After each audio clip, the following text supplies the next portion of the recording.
Bismillahirrahmanirrahim. Assalamualaikum warahmatullahi wabarakatuh. Alhamdulillahi rabbil alamin, alladzi ja'ala syahra ramadana sayyidash syuhur.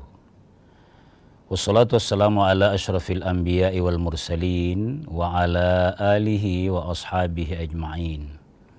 Qala ta'ala, syahru ramadan alladzi unzila fihi al-Qur'an hudan linnasi wa bayyinatin minal huda wal furqan faman syahida minkumus syahra falyasum wa man kana maridan aw ala safarin fa'iddatun min ayyamin ukhar yuridullahu bikumul yusra wa la yuridu bikumul usra ila akhiril ayah. Sadaqallahul aliyul azim.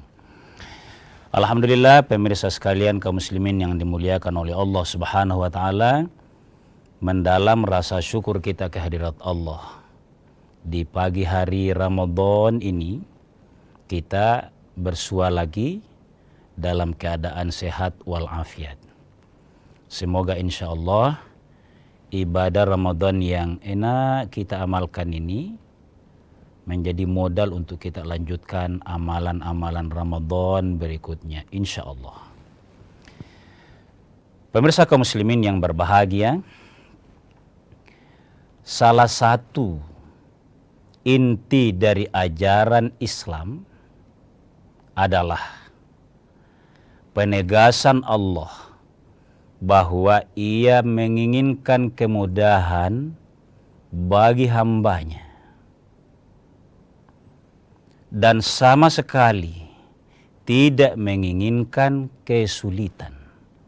Ini perlu difahami bukan hanya oleh kita yang mengamalkan ibadah puasa Ramadan, tetapi seluruh kita, seluruh tokoh, seluruh pemimpin, bahwa inti ajaran Islam Sang Pencipta menginginkan kemudahan kepada makhluknya dan sama sekali tidak menginginkan kesulitan.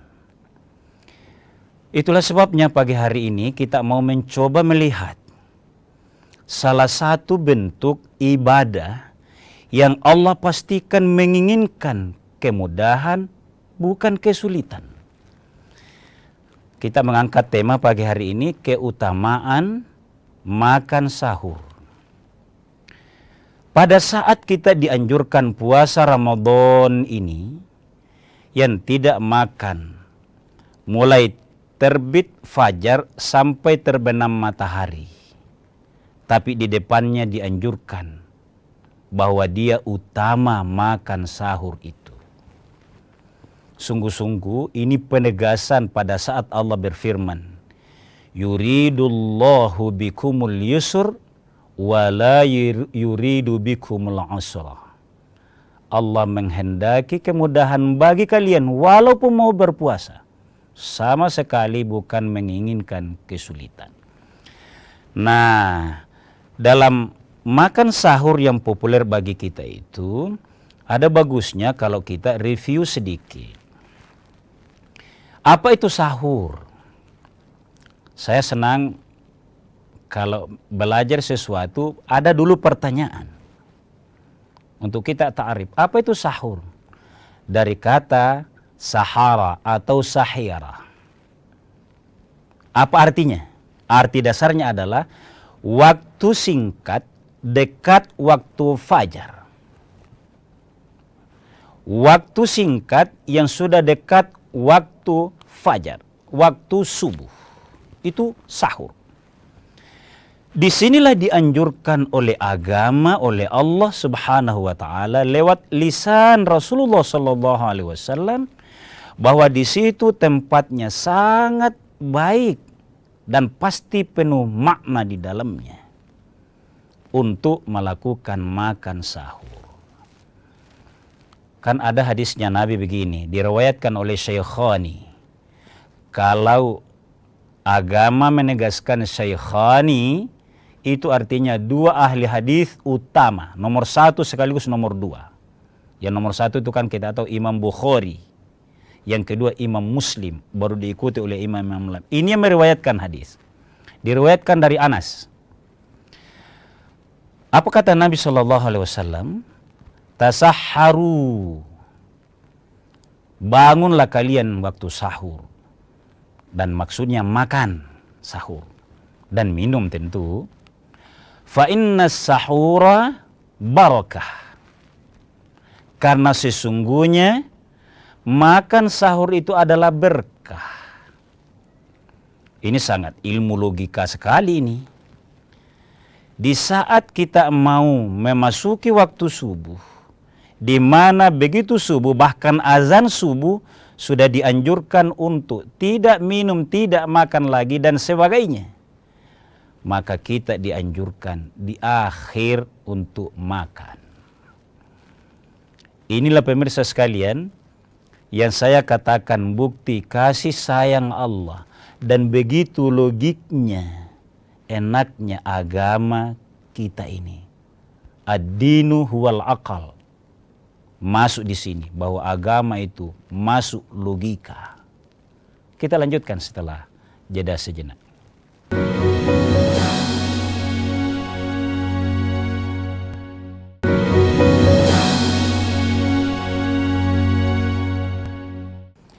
Pemirsa sekalian kaum muslimin yang dimuliakan oleh Allah Subhanahu wa taala, sengaja saya mukaddimahnya tadi bahwa syariat agama itu adalah kemudahan dari Allah. Ayo kita lihat. Dalam sahur ini yang dianjurkan sesuai nama sahur itu, waktu singkat dekat subuh, dekat fajar. Nah, mari kita lihat bagaimana prakteknya di zaman Nabi sallallahu alaihi wasallam. Ayo kita lihat. Diriwayatkan kembali Bukhari yang saya kutip. An Zaid bin Thabit. Dari Zaid bin Thabit. Siapa ini Zaid bin Thabit? Yang kita tahu adalah ahli Quran atau hafidh Quran yang menjadi penyusun atau penulis mushaf Al-Quran itu di zaman Nabi SAW. Nah, beliau meriwayatkan ini bahwa qal tasahharna ma'an Nabi sallallahu alaihi wasallam, bahwa dari jalur Anas ini, bahwa saya makan sahur bersama Nabi sallallahu alaihi wasallam. Jadi diriwayatkan oleh Zaid bin Thabit, dia sahabat Nabi, yang berkata bahwa tasahharna ma'an Nabi, bahwa saya makan sahur dengan Nabi, adalah Anas bin Malik, juga sahabatnya Nabi. Anas itu adalah anak seorang ibu yang sangat cinta Nabi dan cinta akhlak Nabi. Dia mau berbakti, yang bisa dia lakukan karena tidak bisa memberi sesuatu adalah anaknya dijadikan khadim Nabi. Itulah Anas. Ini yang berkata, saya makan sahur bersama Nabi sallallahu alaihi wasallam. Tsumma qama ila sholati. Lalu setelah makan sahur, pergi sholat. Yang dimaksud sholat saat ini adalah, dalam hal ini adalah sholat subuh. Begitu dekatnya makan sahur itu dengan subuh. Disinilah menariknya Zaid bin Thabit, dia bertanya kepada Anas. Qultu kam kana bainal adhani was sahuri. Oh, kalau begitu Anas, kam, berapa jarak antara makan sahur dengan subuh itu? Berapa jaraknya? Nah, ini dari sini nih ilmu luar biasa di sini ini, pemirsa sekalian. Dijawab oleh Anas, qal qadara khamsina ayah. Perkiraan adalah kalau Zaid bin Thabit baca ayat Quran yang sedang suaranya, tidak terlalu cepat tapi juga tidak terlalu lambat, itu sekitar 50 ayat. Jadi Anas makan sahur dengan Nabi lalu pergi sholat subuh. Zaid bin Thabit bertanya, berapa jaraknya selesai makan sahur dengan subuh? Maka Anas berkata sekitar 50 ayat. Itulah pemirsa sekalian kaum muslimin yang dimuliakan oleh Allah Subhanahu wa taala, yang diterjemahkan secara pintar, secara sangat bijak oleh ahli falak Indonesia. Kalau kita saat ini memburu waktu imsak itu, jadwal imsaki yang namanya, biasa diperbanyak oleh berbagai ormas, termasuk seluruh ormas, termasuk juga pemerintah, perbankan. Itu jaraknya antara imsak dengan azan subuh itu 10 menit. 10 menit. Ada yang bertanya, adik-adik kita bertanya, itu kalau waktu sahur Ustaz, dibaca waktu sahur, 10 menit kemudian baru azan. Masih boleh enggak minum? Boleh. Boleh. Boleh minum 10 menit sebelum azan subuh. Kan pasti begitu. Jadi orang selesai makan sahur, ini dalam rangka kehati-hatian saja, maka boleh, bahkan masih boleh makan. 10 menit itu cukup sekali. Cukup. Kita bangun, masih bisa cuci muka. Alhamdulillah nyonya atau anak kita di rumah baru saja selesai masak, masih boleh makan. Asal hati-hati. Yang penting pastikan selesai sebelum azan di masjid. Azan subuh. Apa dasarnya pemirsa sekalian? Hadis Nabi SAW menegaskan bahwa la yamna'anna ahadukum adhanu Bilalin. Jangan kalian terkendala dan jangan terhalangi makan kalau Bilal yang azan. Coba perhatikan. La yamna'anna ahadukum au ahadam minkum adhanu Bilalin. Jangan berhenti makan kalau kamu dengar azan dan itu Bilal yang azan. Kenapa Nabi berkata begitu? Kan masyhur sekali azannya Bilal. Bahkan yang kita anggap sekarang muazin pertama itu, dan itu yang benar, adalah Bilal. Kenapa? Karena Bilal itu azan untuk membangunkan orang yang tidur. Memang untuk makan sahur, sekaligus untuk siap-siap sholat. Kemudian yang kedua, mengingatkan orang yang sedang sholat, yang qiyamul lail. Kan ada orang qiyamul lail kuat sekali. Itu diingatkan. Jadi azan Bilal itu menghentikan orang yang masih tidur atau membangunkan orang yang tidur agar bangun sahur sekaligus siap sholat subuh. Sementara orang yang masih sholat tahajud, asyik, nikmat sekali, juga diingatkan untuk berhenti. Sampai nanti berhenti makan atau siap-siap berhenti makan, sebaiknya begitu bahasanya adalah kalau azan berikutnya, azan Ummi Maktum, namanya Abdullah bin Ummi Maktum. Karena Ummi Maktum itu beda tugasnya dari Nabi. Kalau Bilal membangunkan yang dua tadi, sekitar 10 menit lah kita katakan begitu. Lalu kalau Abdullah bin Ummi Maktum azan, itu azan untuk subuh. Jadi pemirsa sekalian ya, jelas sekali ini sahur. Makan sahur masih boleh pada saat imsak.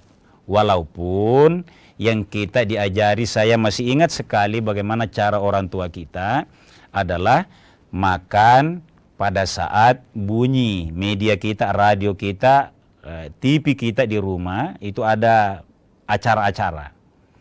Sudah dianjurkan untuk berhenti makan, untuk gosok gigi, untuk wudhu, lalu berjalan sekitar 5-10 menit ke masjid. Ini ajaran orang tua, ini juga boleh. Tapi kalau ada anak kita nih, susah sekali dikasih bangun. Nanti azan baru dia melompat, azan betul mi. Kalau masih azan pertama, masih bisa dia makan. Tapi ini yang menjadi sedikit catatan bagi kita ya. Di Sulawesi Selatan ini menjelaskan seperti ini, belum banyak masjid yang bisa istiqamah, yang konsisten Dan mungkin lain-lain rasanya bagi keumumnya kita. Kalau masjid 2 kali azan, ini yang perlu. Jadi menerjemahkan hadis tadi, azan pertama Bilal itu untuk kasih bangun orang. Sementara azan kedua memang subuh yang sudah tidak bisa lagi makan. Ini yang masih kalau saya istilahkan mungkin asing, ya. Belum populer sehingga tidak banyak masjid yang mau melakukannya. Sehingga yang kita dengar hanya azan subuh. Ini pemirsa sekalian, sengaja saya sampaikan seperti ini karena memang prakteknya di zaman Nabi, bahkan boleh jadi ke depannya kita di organisasi kemasjidan, sepakat antara lembaga-lembaga yang ada, diskusi tentu dengan pemerintah, melihat maslahatnya penerimaan masyarakat kalau 2 kali azan, karena secara dalil benar. Tidak ada masalah kalau 2 kali azan, terutama di Ramadan. Tapi kan belum populer. Sebuah juga kebijakan kalau pemerintah belum mendorong semuanya 2 kali azan. Tentu banyak pertimbangan di dalamnya. Kita lanjut setelah jeda sejenak.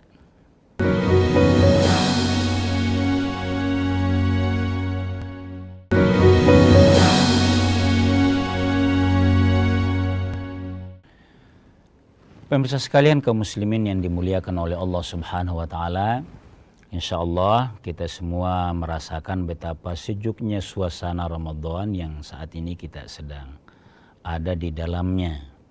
Kita senantiasa semangat dan siap melaksanakan ibadah-ibadah yang bentuknya kerja juga selain puasa yang kita amalkan ini.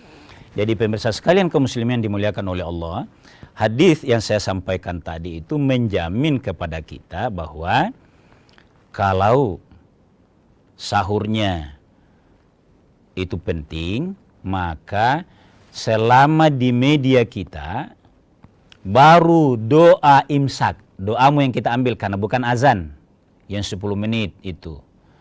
Kita terlambat bangun atau anak kita sulit dibangunkan tadi, jangan panik. Nikmati saja, tenang saja. Waktu 10 menit itu masih sangat lumayan. Nah, bagi kita yang biasanya juga memang hati-hati ya, makannya memang selesai pas sebelum doa imsak. Selesai, bagus itu, lebih tenang sebenarnya. Karena tidak usah juga terlalu pas-pas. Tapi bagaimana mengejar anjuran ini? Masih boleh makan yang ringan-ringan. Misalnya kurma lah kira-kira. Hal-hal yang manis yang ringan. Yang tidak terlalu membutuhkan lagi kita cuci tangan begitu. Bisa yang ringan-ringan. Kan masih bisa lah. Lalu gosok gigi misalnya, maaf kalau terlalu teknis. Tapi intinya jangan panik. Itu teknis dan waktunya. Sekarang saya mau masuk ke utamaannya. An Abi Sa'id Al-Khudri, saya ambil hadisnya. As-sahuru akluhu barakah. Sahur itu makannya itu berkah. Apa yang berkah? Ya pasti ada tenaga, ada nutrisi yang masuk di situ berkah. Dan memang pahala di sisi Allah. Jadi yang dimaksud berkah bukan hanya kekuatannya, memang ada jaminan pahala dari Allah. Bersungguh-sungguh mengikuti sunnah Nabi. Fala tada'uhu, jangan tinggalkan. Walau ayyajra ahadukum jur'atan min ma'in.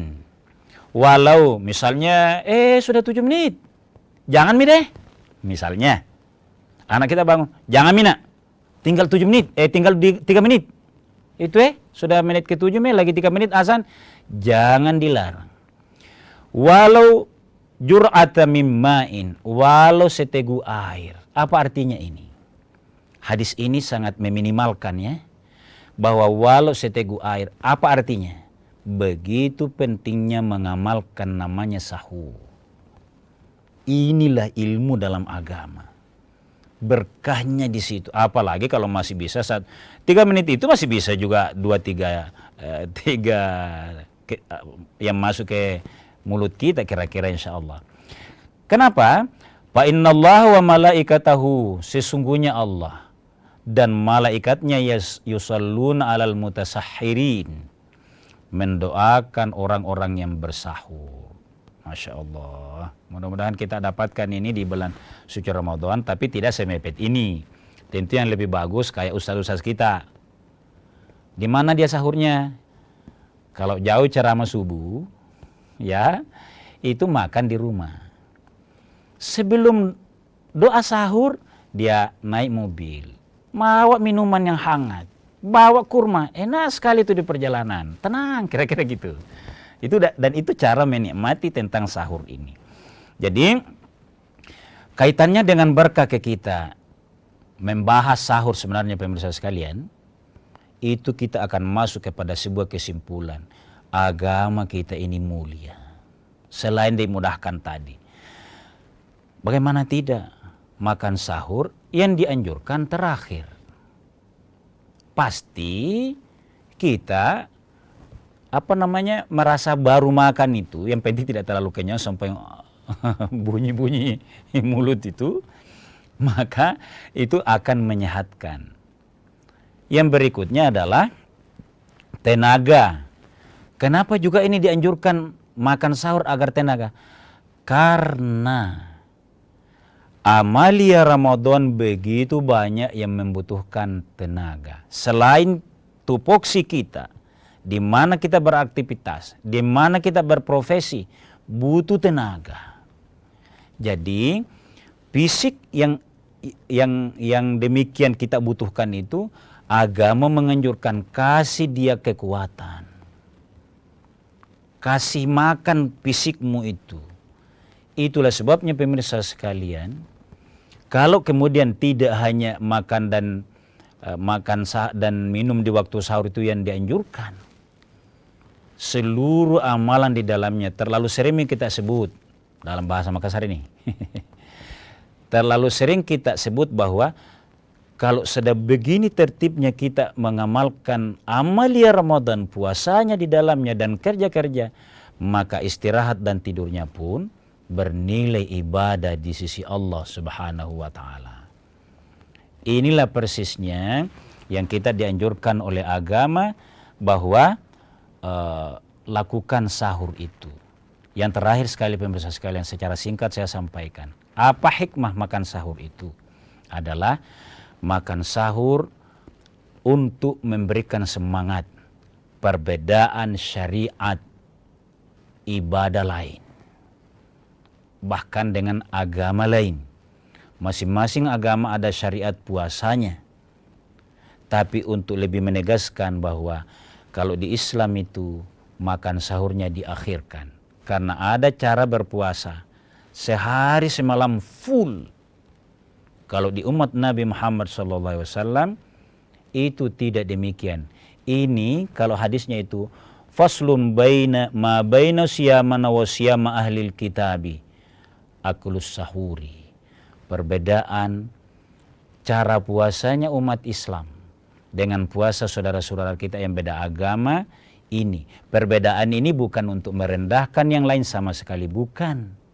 Tapi ini perbedaan yang disebutkan oleh hadis Nabi untuk kita mengagumi agama kita. Sekali lagi, tidak untuk merendah-rendahkan puasa dari syariat agama lain. Sahur berkah. Sekian dan demikian. Mohon maaf atas segala kekurangan. Hadanallahu wa iyyakum ajma'in. Wassalamualaikum warahmatullahi wabarakatuh.